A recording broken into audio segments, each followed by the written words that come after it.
Have you ever considered owning your own business? What if you could create more freedom, make an impact, and serve those living with Alzheimer's and other dementias within your own community? My name is Erin Render, CEO of Legato Living, and today we're going to talk about the benefits of owning residential memory care. Number one is impact. You're going to receive a great sense of satisfaction with this type of business.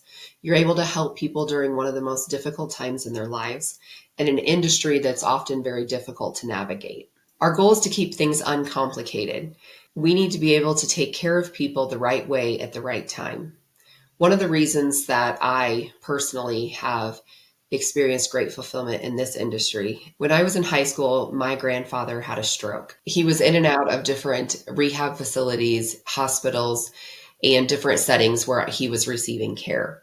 It was here that I realized that the industry was extremely difficult to navigate. It was very difficult, not only on him, but on the rest of our family, which is why I have made it my life's mission to be able to help others during this difficult journey. Number two is need. According to the Alzheimer's Association, 1 in 3 seniors currently dies with some form of dementia. The reason that we feel so strongly about residential assisted living is because larger facilities, it's often harder for individuals to navigate as the disease progresses. In residential homes, individuals are usually able to be cared for until the end of life. One of the biggest frustrations early on in my career was the fact that I was constantly ensuring that residents were at the right level of care, charging the higher rates as their needs increased.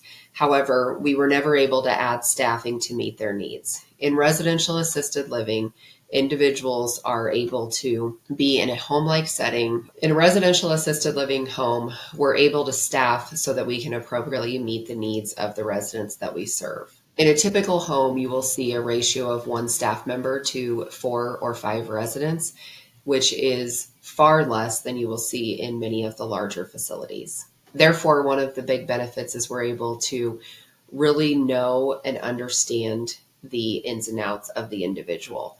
We're able to know their baseline, and so that we can properly care for them as the disease progresses. And finally, the residents need consistency.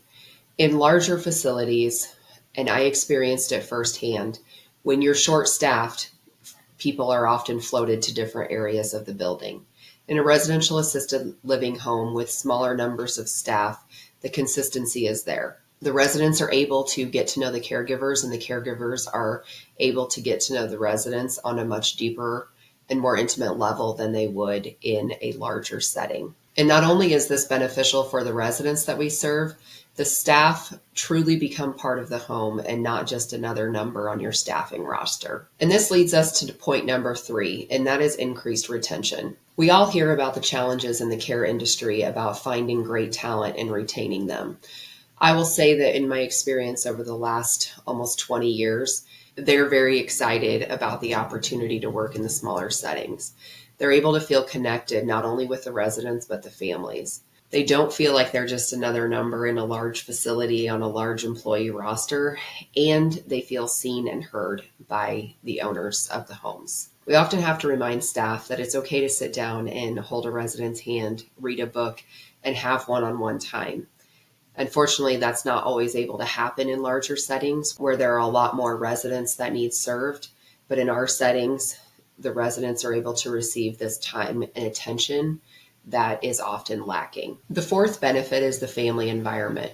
One of the things that I didn't even dream of when I started working in this type of setting was the connection with the other families. This is one of those disease processes that's very difficult for families to navigate, and having support of other families who are also walking that same journey has been tremendously beneficial for the residents and the families that we serve. One of the programs that we offer is the Legato Hands Project. This is a way for individuals to be able to showcase the amazing things that they have done throughout their lives.